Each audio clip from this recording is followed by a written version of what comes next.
Speech off.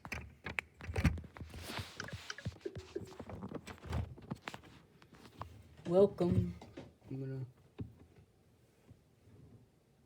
listen to my yellow. Hey Alexa, what time is it? It's 10:55 a.m. Listen to Player on. a book for a little while. 45. Books. The Hardy Boys.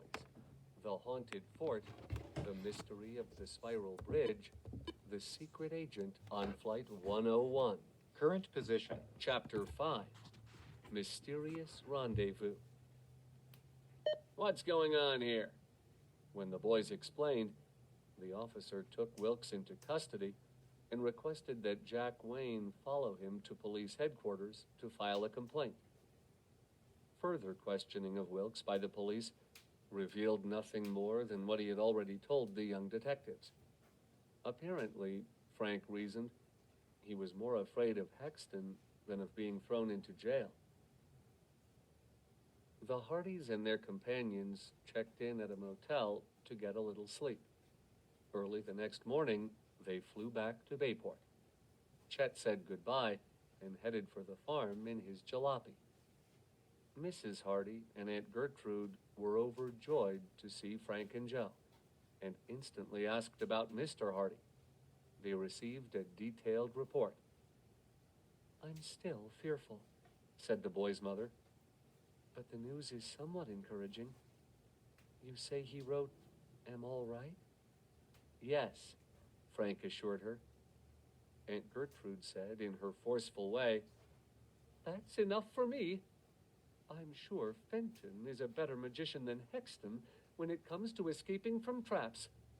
He'll get out of those villains' clutches." You're right, Joe agreed. "Just the same, I think he needs our help."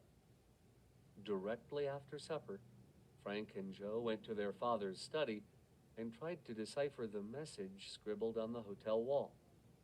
Joe read aloud, 441-810-682-300.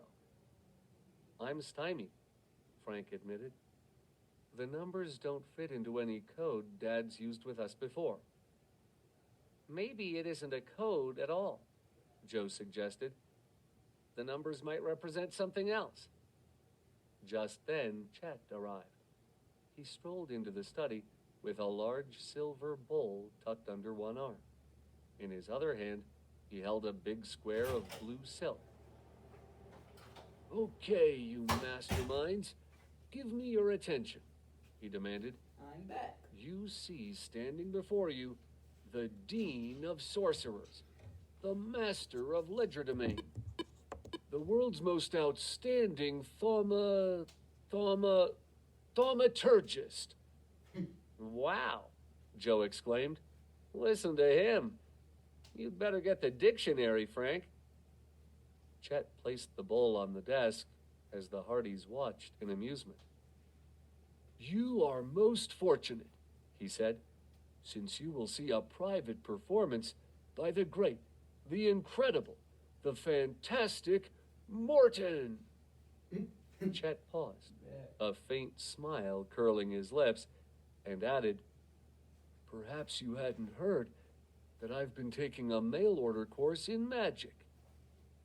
The Hardys looked unimpressed and said nothing. Chet eyed them with a smug expression. "Will you please bring me an egg, some relish, mustard, ketchup, and perhaps some vinegar and water?" "Yes, master." Joe left the study and returned shortly with the items. "Here you are." He grinned. "And whatever you plan to do with them, it had better be good. Aunt Gertrude almost took the broom to me for bringing this stuff." Ignoring Joe's remark, the chubby youth continued with his spiel. "All right, prepare yourselves for the impossible," he declared. "Listen now to my weird and strange incantations. utterances that will mystify the ages.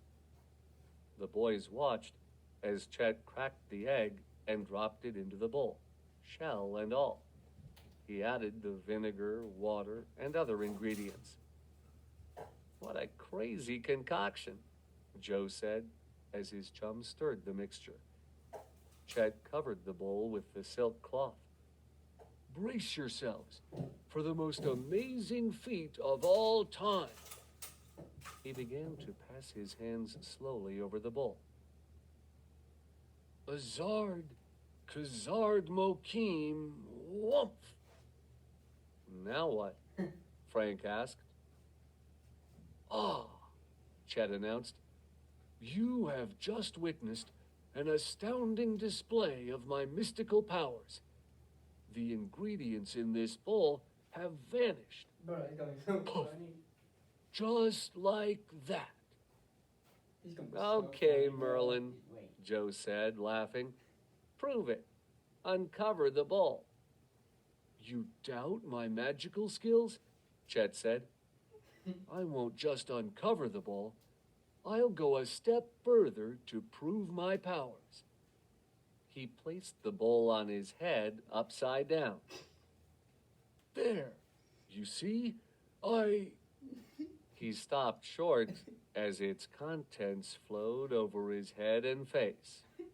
Some spattered on the floor. "Oh, ugh!"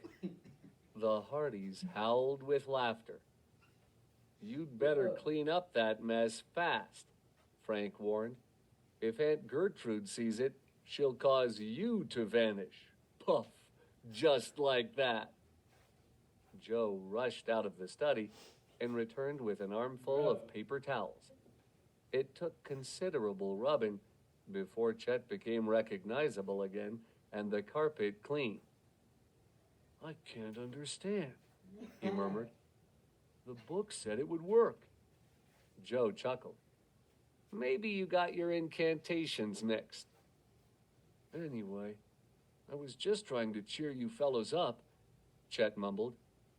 "We appreciate that," Frank said. "But how about less spectacular tricks for a while?" At a loss for words, Chet sat down in an armchair and examined his silver bowl. The ringing of the telephone broke the silence in the study. Frank took the call. "Frank Hardy speaking." "If you and your brother want to see your father," said a muffled voice, "come to the old Landon mansion in an hour. And come alone." "Who is this?" Frank demanded. There was a sharp clicking sound. The mysterious caller had hung up. Uh-oh. The message startled the boys. "Did you recognize the voice?" Joe asked. "I'm not sure," Frank said, "but it sounded like Hexton's giant helper, Vordo." "The Landon mansion, eh?" Joe queried. "That old dilapidated house hasn't been lived in for years. I understand it'll be torn down soon." "If I remember correctly, it's just off Highway 18, Frank recalled. "It'll take us about 30 minutes to drive there." "But it may be a trap," Joe declared. "We must take the risk," Frank insisted. "Dad really might be there." They asked Chet to post himself at the telephone. "If we're not back in 2 hours, notify the police," Frank requested. He and Joe stopped to tell Mrs. Hardy their plans. Though worried, she conceded they should go. 10 minutes later, the Hardys' car was humming down the highway on the outskirts of town. The night was clear, and a strong breeze lent a chill to the air. A full moon bathed the trees and fields in an eerie, silvery light. Before long, the Hardys came to a narrow dirt road and turned onto it. Neglected for many years, it was pitted with holes and covered in spots with clumps of grass and weeds. There were signs, however, that some kind of vehicle had traveled the road recently. Much of the grass had been flattened, and there were tire tracks. At the end of the rutted road, the two sleuths discovered iron gateposts. The gates had long since fallen from their rusted hinges. In the distance stood the Landon mansion, ghostly in the moonlight. Frank and Joe got out of the car and walked toward it. The only light came from a window on the second floor. Reaching the house, they stopped and listened for a moment. All was quiet. The Hardys furtively made their way to the door and eased it open. Silently, they slipped in, but froze like statues when Vordo's voice boomed from upstairs. "Your father's waiting here." Frank and Joe broke into a cold sweat. "That guy must have radar eyes," Frank whispered. "Come on, Joe. We can't turn back now." The boys climbed the creaky staircase, which groaned under their feet. Just before they reached the top, a grinding sound echoed through the old building. With a splintering crash, the staircase parted just where they were standing. The lower section fell away, and the boys plunged toward the darkness below. Chapter 6. Aerial Chase. Falling, Frank made a grab for the step ahead of him and hung on as Joe gripped his waist. Though his arms ached from the strain, Frank pulled desperately, hoisting himself up inch by inch. Finally, Joe reached out and grasped the step. After much effort, both boys worked themselves safely onto the next tread. "These guys don't play around," Frank murmured, rubbing his swollen hands. "Well, up we go." They climbed the few remaining steps and entered the room straight ahead. It was empty except for a small table on which a single candle burned. At the end of the room was a window. The boys rushed to it and looked down into the yard in time to see Vordo and Stony Bleeker leap into a car and speed off. "Neat getaway," Joe muttered. "No use trying to chase them," Frank said. "They'll be out of sight by the time we get to our car." "Dad wasn't with them," Joe commented. "Of course not. Calling us over here was just a trap," Frank replied.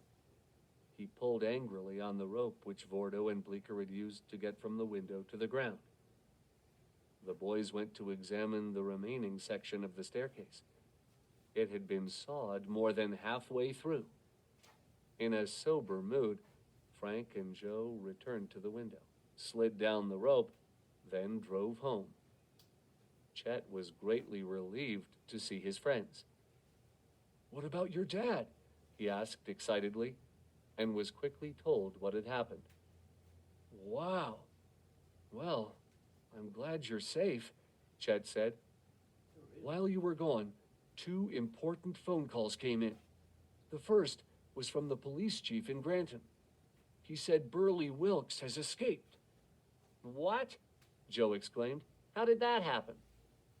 "A detective had handcuffed Wilkes to a table in the interrogation room while he went out for a few minutes," Chet said. "When he returned, Wilkes was gone. Somehow, he had slipped out of the handcuffs." "A trick he could have learned from Hexton," Frank mused. "And another thing," Chet went on. "The green sedan was Hexton's, and it has not been picked up." "What about the second call?" "It was from Kenneth Dell," Chet answered. "He wants to talk to you as soon as possible." Frank picked up the phone and dialed the private number of the Great Circle Airways security chief. Dell sounded excited. "I've had a report that one of our flight stewards, named Timken, has been acting suspicious lately. He used to be friendly and stay around for a while after landing. Now, shortly after he gets in from Scotland on Flight 101, he leaves in a waiting helioplane. He never says where he's going." "That is strange," Frank remarked. "A helioplane. The kind that can take off and land in short distances? Right. It can also fly at very low speeds.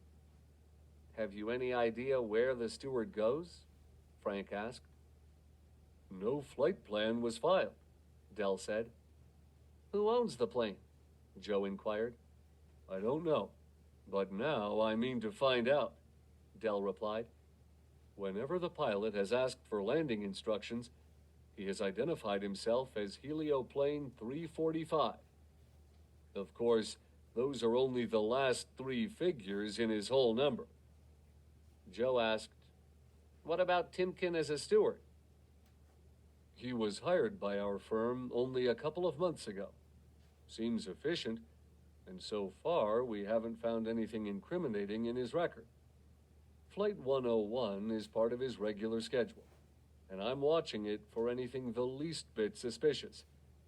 With Hexton's headquarters probably in a Scottish castle, we can't be too careful about our Scotland flights. I have an idea, said Frank. The next time Timken takes the helioplane, Joe and I will follow him. Follow him? Dell said. How? In Dad's plane. But if you were to take off immediately behind the helioplane and trail it on the same course, Dell countered, wouldn't that arouse the pilot's suspicions? We would take off from a different airport, Frank said. Hold on just a minute, will you? He beckoned Joe, who handed him an aeronautical chart. Spreading it out, Frank examined the area in the vicinity of Great Circle's base. Then he picked up the phone again. There's a small general airfield at Burnsby near your base, he told Dell. We'll land there and wait. When you see the steward boarding the helioplane, let us know. It might just work at that, the school agent agreed. What is Timken's first name, and when is he scheduled to return from his next flight? Frank asked. Stand by. I'll check the crew schedule. There was a brief pause. Then Dell came on again. His first name is Guy, and he's scheduled for an outgoing flight tonight. He'll be back here at 10 o'clock Thursday morning, our time. Good, Frank said. Barring bad weather, we'll plan to be at the field at least an hour before Timken is due back. Frank said goodbye, then called Jack Wayne and informed him of the plan. The pilot said he would have the plane fueled and ready to fly Thursday morning at the crack of dawn. As the first rays of sunlight appeared in the east that day, the Hardys got up and dressed. They were surprised to find their mother and Aunt Gertrude already in the kitchen preparing breakfast for them. Sausage and cakes, Joe said with a grin. Immediately after breakfast, the boys drove to Bayport Airport. There, they made a final check on the weather. The forecaster told them it would be CAVU, ceiling and visibility unlimited, for at least another 48 hours. The ship's all set to fly, Jack Wayne called as they walked across the ramp. He and the Hardys got into the plane and fastened their seatbelts. A sudden roar echoed across the field as Jack started engines. He made a quick but thorough check of the instruments. Minutes later, they were airborne and climbing rapidly above Bayport. We should get to Burnsby with plenty of time to spare, Frank said as he glanced at his watch. Upon arriving at their destination, Jack attended to the refueling of the plane, while Frank and Joe waited in the operations room for a call from Kenneth Dow. It was a few minutes after 10 o'clock when the telephone rang. The airport manager scooped up the receiver, then announced that the call was for the boys. This is Kenneth Dell, Frank. Timken just got into the helioplane. They're taxiing out now for takeoff. Roger, declared the young detective. We're on our way. In a matter of minutes, Jack Wayne and the Hardys were approaching Great Circle's base at several thousand feet. There's the helioplane, Joe exclaimed. It's at the 3 o'clock position. The craft veered slightly to a northeast course. Jack followed at a safe distance. A short time later, the helioplane made 2 complete turns, then reverted to course. Jack did the same. Moments later, their quarry repeated the maneuver. "Why all those turns?" Joe asked. "He's probably checking to see if he's being followed," Jack replied. "Do you suppose he spotted us?" Joe asked. Frank replied, "No doubt, but we've nothing to lose by continuing the chase." The gap between the 2 crafts, however, decreased more and more as the helioplane reduced speed. "That clunker up ahead can fly much slower than we can." Jack's voice showed concern.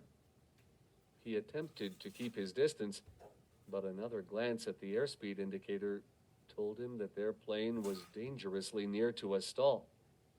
The Hardys tightened their seatbelts when the craft began to buffet. "Sorry, boys," the pilot said. "I can't make it." He was about to increase power when suddenly the helioplane executed a sharp turn and headed directly for them. Jack quickly maneuvered out of the way, but the sharp movement of the controls caused the aircraft to stall. The plane rolled into an almost inverted position and dived vertically toward the ground. Chapter 7. Suspect on the Run. Frank and Joe were thrown against their seatbelts as the plane dropped earthward, and the wind whistled an eerie dirge against the wings. "Hang on," Jack shouted as he pulled the throttle closed and applied aileron and rudder control. He managed to level the wings, then concentrated on recovering from the steep dive. As he eased back slowly on the wheel, the boys were pressed down into their seats by the increasing G-force. Finally, Jack had the aircraft back to straight and level, but with not much altitude to spare. He increased power, and the plane climbed higher. For a moment, nobody spoke. "Phew!" Joe finally exclaimed as he wiped perspiration from his face. "I can't say I'm too keen on this kind of maneuver." "Whoever is flying that helioplane," Jack Wayne remarked, "is a pretty good pilot." "Keep a sharp lookout," Frank urged as he searched the sky above them. They continued to gain altitude, and the boys scanned the area on all sides. Ahead, puffy white cumulus clouds built up over the hilly terrain. "I'm afraid we've lost our quarry," the pilot said, "and I'll bet they're members of Ugly." "Yes, worse luck," Frank answered. "The clouds offer excellent cover. Trying to find those agents in it would be like trying to find a flea in a fog." The Hardys decided to discontinue the chase and return to Great Circle's base. Upon landing, an announcement came over the public address system. "Frank and Joe Hardy, please report to the operations room." The young sleuths sprinted to the administration building. In the operations room, Kenneth Dell was clutching a telephone to his ear. "What's up?" Frank asked. "Flight Service has just given me the helioplane's full registration number. I told them to let me know if they heard anything from the pilot," Dell said. "Looks as if we're in luck. He ran into bad weather north of here and had to file an instrument flight plan." "What's his destination?" Joe asked. "Logan International Airport, Boston," the security chief replied. "Jeepers!" Joe exclaimed. "Do you think that's where he was headed all the time?" "I doubt it," Frank replied. "Timken wouldn't want anyone to know where he's going. I think they're just planning to land and wait for the weather to clear. Then they can continue the trip without a flight plan." Dell signaled for silence as he pressed the receiver closer to his ear. He jotted down a few notes and then hung up. "Here's something else," he announced. "The pilot's name given on the flight plan is Mazer, and the owner of the helioplane is the Coastal Courier Service." "Say," Joe spoke up, "why don't we have Jack fly us to Boston right away? Logan is a busy airport. Timken might not notice our arrival." "Good idea," Dell said. "In the meantime, I'm going to check out this information." An hour and a half later, Jack, Wayne, and the boys were cleared for an ILS approach at Logan International Airport. "Looks as if the weather's beginning to improve," Jack remarked as they taxied to the parking ramp. "I don't see the helioplane anywhere," Joe observed. "We'll check with operations," Frank said. The boys hurried into the administration building. They located the operations manager and inquired about the helioplane. "Why, yes," he said. "I remember the craft distinctly. It caught my eye, since that kind of thing is a rarity around here." "Where is it now?" Joe asked. "I think it took off about 30 minutes ago," the operations manager replied. "But why don't you check with the control tower?" He pointed to a wall telephone. "That's a direct line." Frank picked up the phone. "Logan Tower, Stiggin speaking," crackled from the receiver. Frank said, "A helioplane departed from here about half an hour ago. Can you tell me its destination?" "Stand by." There were a few seconds of silence. Then Stiggin reported, "The pilot filed an instrument flight plan for Concord Airport, New Hampshire. However, he broke into clear weather at Manchester and canceled his flight plan." "Thank you," Frank replied, dejected. "So we've lost them again," Joe remarked. "Timken and his pilot played it smart," Frank said. "They knew they'd fly into clear weather. I'll bet they never had any intention of landing at Concord." Just then, two men approached the youths. "What's your interest in the helioplane?" one of them demanded. "Who are you?" Joe retorted. "We're detectives, Boston Police Department." They flashed their badges. "My name is Amory," one said. He pointed to his partner. "And this is Detective Sergeant Duran." Frank introduced himself and his companions. "Hardy," Amory exclaimed. "Any relation to Fenton Hardy, the private detective?" "We're his sons," Joe answered. "Why did you ask us about our interest in the helioplane?" Frank inquired. "A couple of hours ago, a local jeweler was approached by a fellow who tried to sell him a diamond. When the jeweler began to question him as to where he got it, the guy walked out. The jeweler became suspicious and called us." "What started you looking for this man at the airport?" Joe asked. Amory replied, "The jeweler said he was wearing a Great Circle Airways It's uniform, 11:23 a.m. so the airport seemed a logical place to begin a search. Although Great Circle doesn't come in here, we want to ask that fellow a few questions." "He's gone," Frank said.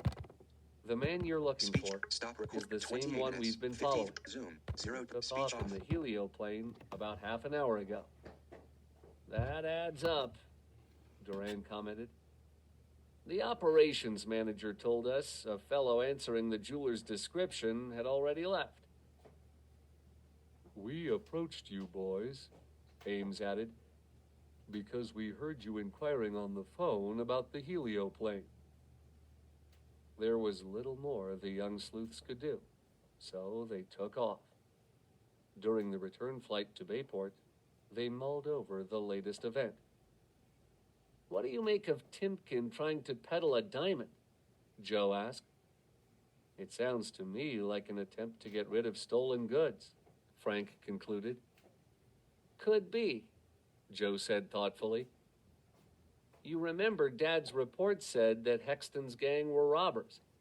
If Timken is one of them, he he may be smuggling in jewels stolen overseas and disposing of them here. Frank agreed. But Ugly's business is espionage.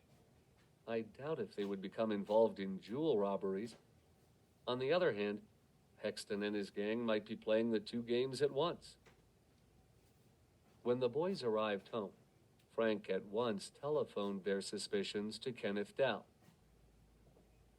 "You have a good theory there," Great Circle's security chief said. "I'm going to call Scotland Yard and inquire about recent jewel robberies." He promised to get in touch later. After Frank hung up the phone, he stood silent for a moment. "Next, we must figure out that message Dad left on the hotel wall," he told Joe. Again, they examined the row of numerals. 441810682300. But after more than an hour of attempting to decipher them, Joe gave a sigh of frustration. "It doesn't make any more sense to me now than when we first started," he admitted. "If this is a code, it's a real puzzler," Frank agreed. "But we've got to crack it." When Mrs. Hardy announced that dinner was ready, the boys reluctantly interrupted their task. They ate quickly, then went right back to the message.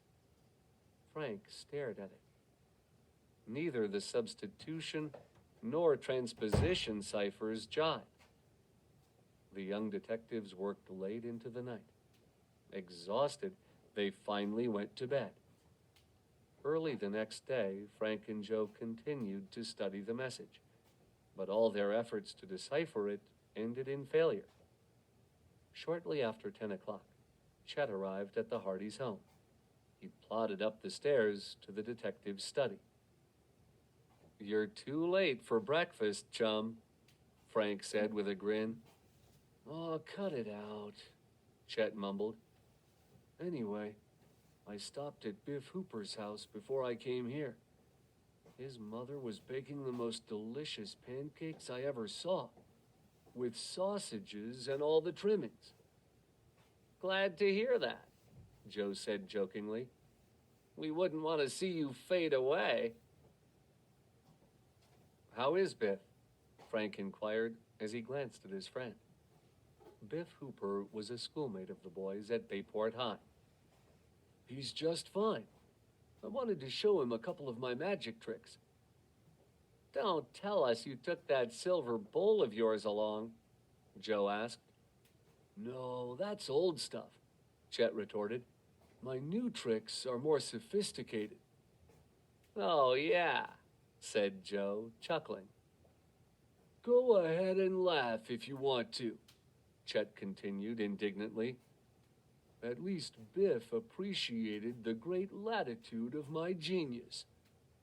At Chet's remark, Frank sat bolt upright in his chair. "What's the matter?" Chet asked, startled. "Would you repeat what you just said?" Frank asked excitedly. "You mean about Biff's appreciating the latitude of my genius?" Frank sprang up. "The key! Yesterday. You've given me the key!" He's good at Chapter 8. Sailing Sleuths. the best. Chet looked confused. "What key? I don't see any key," he said, glancing around. "You mentioned latitude. That must be it. Latitude and longitude." Frank pointed to the numerals in the mystery message. "I still don't get it," said Chet. Frank explained. "Notice that there are a total of 12 digits. The first 6, 441810, must mean 44 degrees, 18 minutes, 10 seconds of latitude. The remaining figures, 682300, would then stand for 68 degrees, 23 minutes, 0 seconds of longitude." "You're right," Joe exclaimed.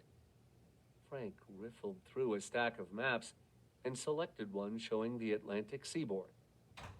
Those coordinates would locate a position in the area covered by this map. Hold on, Joe said as he glanced at a chart of the world that he had just unfolded. The message doesn't specify whether the latitude is east or west, or the longitude north or south. Therefore, these coordinates might designate a location in Asia, the southern tip of South America, or the middle of the Indian Ocean. True, Frank agreed. But since Dad didn't make that clear in the message, I'm certain he means the position is in our own hemisphere.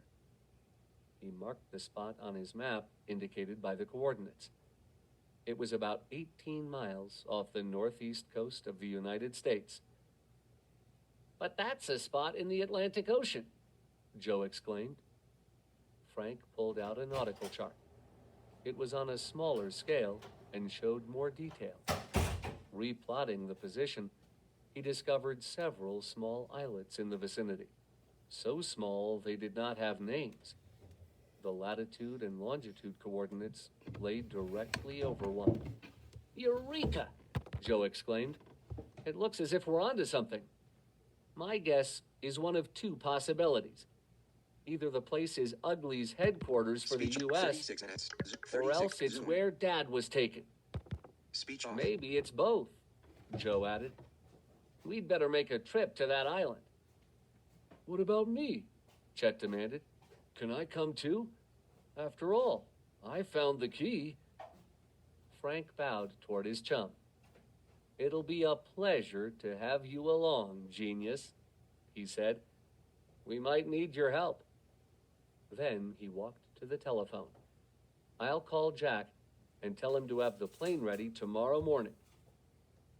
When Frank told the pilot their destination, Jack assured him there were several aviation radio facilities in the vicinity that would permit them to pinpoint the islet from the air. Early the following day, the Hardys, Chet, and Jack were winging their way toward the mystery spot. Soon, they paralleled the Atlantic coast. How long do you estimate it'll take us to reach the place? Frank asked Jack. The pilot checked the bearings indicated by the radio compass and omni-navigation receiver, then thumbed his small computer. I'd say about 30 minutes from our present position. The boys gazed below. Ocean waves broke against the craggy coastline, tracing it with a ribbon of white foam that stretched as far as the eye could see. As they passed over a small sailboat, Joe took out binoculars and scanned the area below. Little islands ahead, he announced, and soon the others made out small sprinkles of land dotting the surface of the water. According to the cross bearings I calculated, Jack announced, we should be over the place you want within 1 minute. And what exactly are we looking for? Chet queried. I don't know, Frank answered. But if... Hey, Joe interrupted. I see a lighthouse on that islet just below us. Frank took the binoculars. You're right. It appears to be abandoned. But there are several cylindrical-shaped objects just to the left of the lighthouse. Jack took the plane to a lower altitude, and Frank readjusted the glasses. They look like drums of oil or gasoline, he said. But for what? Joe questioned. A boat? Certainly couldn't be for an airplane. The pilot asked for the binoculars and studied the islet. The surface is level enough for a plane, he observed, but it's much too short to be used as a runway. That is, except for a helicopter, or perhaps a helioplane. Frank and Joe glanced at each other. Could there be a connection between the islet and the helioplane in which Timken had eluded them? Frank suggested they fly back to the coast and land at the nearest airport. I want to find out about the islet, he said. Jack found a small field not far inland and set the plane down. The Hardys hopped out and hastened to the operations shack.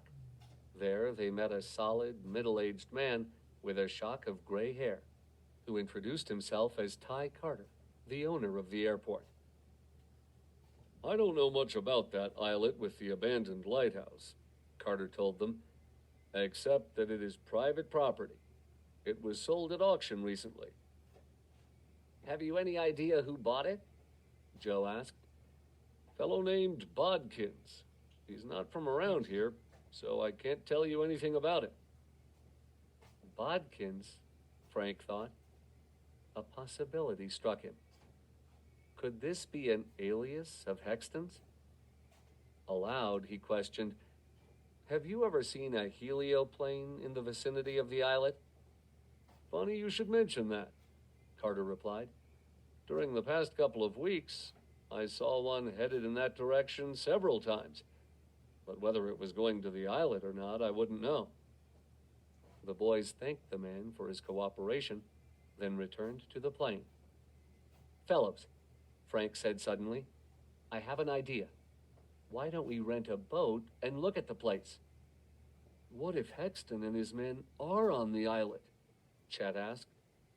That's a chance we'll have to take. After lunch, Jack remained with the plane, while Chet and the Hardys hiked to the nearby coastal town. They found a boat rental place, but unfortunately, all the power craft were in use.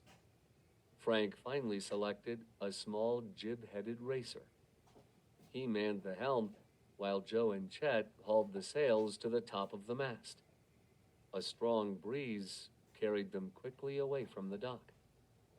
Nearly 3 hours passed before the islet appeared off the port bow of their craft. Seems deserted, Joe said. Frank manipulated the helm to direct the boat in a wide circle around the tiny point of land. From the other side of the islet, a fast powerboat appeared. When it drew closer, Joe exclaimed, That's Stony Bleecker at the wheel, and Bordeaux's with him. They must have spotted us. The boat's going to ram ours, Chet shouted, as the craft headed directly for the sailboat. Frank applied hard helm and changed course quickly. The powerboat missed the stern by a few inches and threw a heavy spray of water over the boys. Its wake rocked the sailboat violently. Hold fast, Frank cried out. Stay in the center, fellows, or we'll capsize. Look, Joe yelled. They've turned, and they're coming at us again. As the powerboat sped perilously close, more water foamed over the gunnels. We can't stay upright much longer, Joe shouted. The next pass by the powerboat was so close that the two crafts sideswiped. The boys hung on, but plunged into the sea an instant later as the sailboat went over on its side.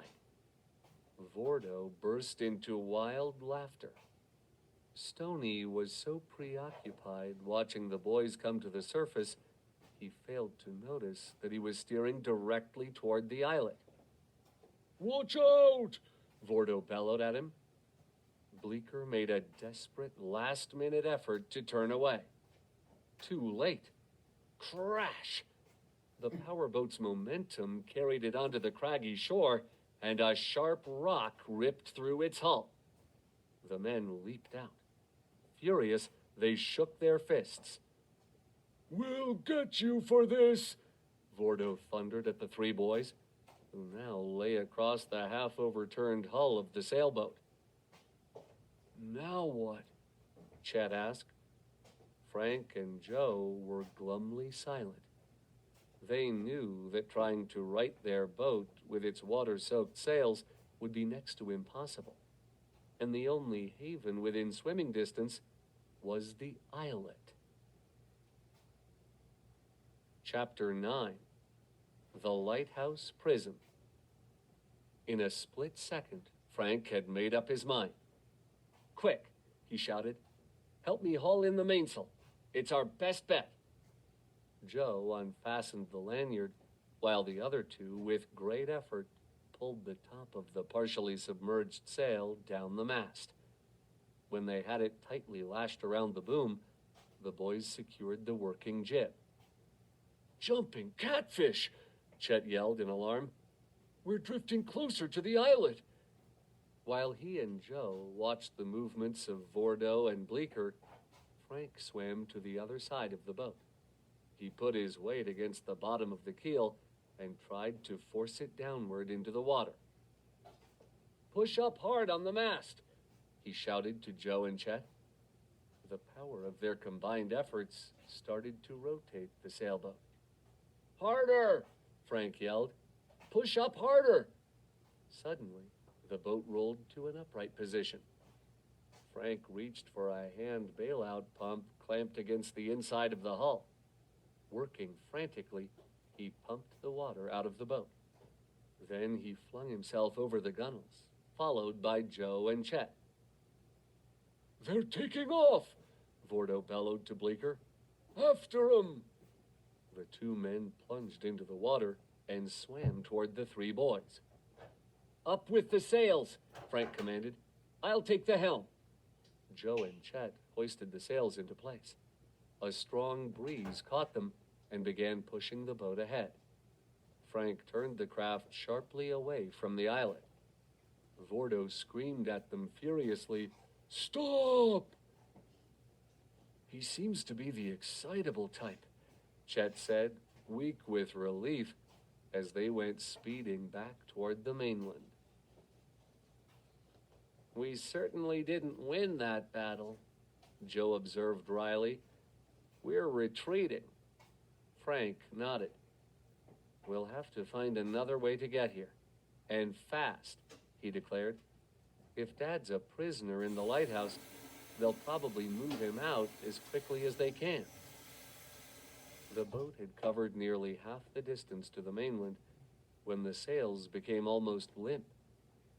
"The wind is dying down," What time is it? Joe said, alarmed. It's 11:42 "We're barely a.m. moving."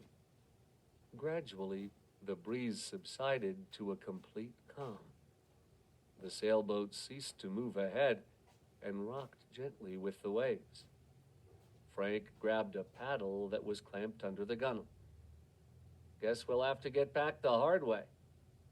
"It'll take us all night at this rate," Chet exclaimed. "There can't be much more than another hour or so of daylight." "We have no choice," Frank said. "Let's take turns paddling." Chet's prediction proved to be right. It was well into the night before they could see the vague outline of docks strung along the coast. Presently, they heard the putt-putt of an outboard motor, and a bright beam of light swept the surface of the water ahead. As the boat drew closer, they recognized the pilot as the man who had rented them the sailboat. "Hey!" he shouted. Speech "You 47 said you minutes. wanted the boat Zoom. for the 0% day, speech not off. for the night." Yeah, I guess Right. I'll just leave y'all. Frank grinned. Video going until "We were becalmed. get back. How about giving us a tow to your dock?"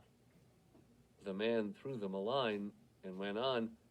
"I've been searching for you guys since dark. In an hour, I was going to notify the Coast Guard." "I'm sorry," Frank said. When they reached land, the boatman saw that the youths were totally exhausted. "I have extra bunks in my shack," he said. "It'll be daylight in another couple of hours. Why don't you lads eat a bite, then get some sleep?" The boys accepted his offer gratefully. Before turning in, Frank called the airport and asked to speak to Jack. "I was worried about you fellows," the pilot said with deep concern. "I've been waiting here in the operations shack, wondering what happened. I almost notified the police." Frank told him of the day's adventure, then suggested that they meet in the morning for breakfast. It was 5 o'clock when Frank was awakened by the sound of a motor. He climbed from his bunk and peered out the window. What he saw caused him to snap wide awake. Vordo and Bleeker in their powerboat. They must have made temporary repairs, he thought. Frank awakened his companions. "What's the matter?" Chet mumbled, rubbing his eyes. "Look," Frank said, pointing to the boat. It was just docking at a pier where a sign read, Clark's Boat Repairs. That's it, Joe declared. They're having the hull fixed. An idea flashed through his mind. Now would be a good time to return to the islet.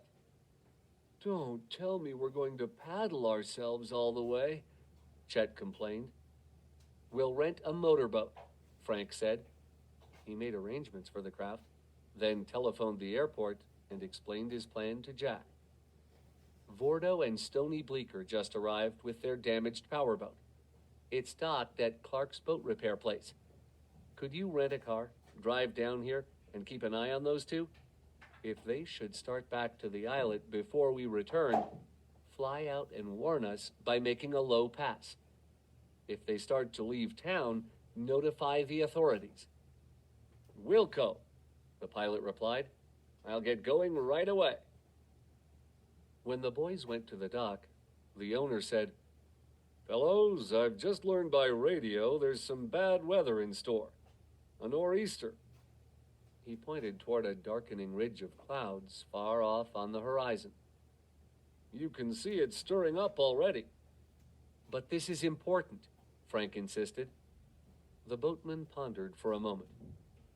Well, if you promise to keep a sharp eye to the weather and to pull into land if it starts blowing too much, I guess you can have a boat.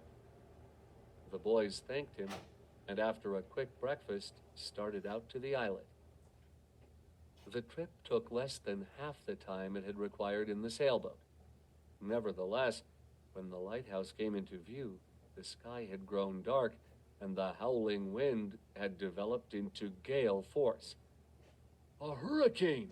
Chet cried out. Torrential rain burst upon the boys, and the boat was tossed around like a cork in the heavy seas. But Frank skillfully kept it headed for the islet and finally maneuvered close to shore. Joe tied the mooring line around his waist and leaped into the water. He swam hard to the craggy shore and soon had the boat on solid ground. Whew, Chet groaned. It's going to take me a month to dry out. The boys peered through the sweeping sheets of rain at the lighthouse. Frank signaled his companions to be silent as they crept toward a lighted window near the base of the structure. Peering inside, they saw a man seated at a table. Burley Wilkes, Joe whispered. He's alone, Frank observed. That's a break for us. But what about Dad? Joe asked. If they're holding him prisoner here, Frank said, he's in another room. Let me take a look, Chet suggested, and stretched higher for a glimpse inside. He slipped on a rock and banged his head against the glass. Burley Wilkes whirled around. Hide, Frank ordered. As Wilkes stomped to the window, the boys flattened themselves against the wall. Apparently satisfied nothing was wrong, he returned to his chair. That was close, Joe commented. Sorry, Chet mumbled sheepishly. Now what? Frank whispered a plan. We'll break in and take Wilkes by surprise. When I give the signal, hit the door with all you've got. The boys positioned themselves. Frank raised his hand slowly, then dropped it. The three threw themselves against the door, and it burst open. Wilkes jumped up from his chair, too startled to utter a cry. Stay where you are, Frank commanded, but Wilkes, recognizing the Hardys, bolted for a staircase which spiraled up to the top of the lighthouse. The boys raced after him. Reaching the top, Wilkes rushed through a doorway and started to swing the metal door closed behind him. But Joe managed to prevent it from slamming shut by jumping into the narrow opening. There he goes, Chet shouted as he spotted Wilkes running out onto a catwalk encircling the top of the structure. Finally, the fugitive could go no farther. He was trapped and turned to face his pursuers. He threw a punch, but missed. Frank countered with a blow to the stomach that sent the man sprawling. In a flash, Joe and Chet were on him, and Wilkes was pinned helplessly to the metal grating of the catwalk. "Let go of me!" he screeched. Frank motioned the other two off, then dragged the man to his feet. "Hexton kidnapped our father, didn't he?" "Yes, but I had nothing to do with it." "Where are they keeping him?" "He was here." "Was?" "Well, he's gone." "Where?" "I don't know. Mr. Hardy escaped more than 5 days ago. Those schoolmen are pretty smart." Chapter 10. Wing Signal.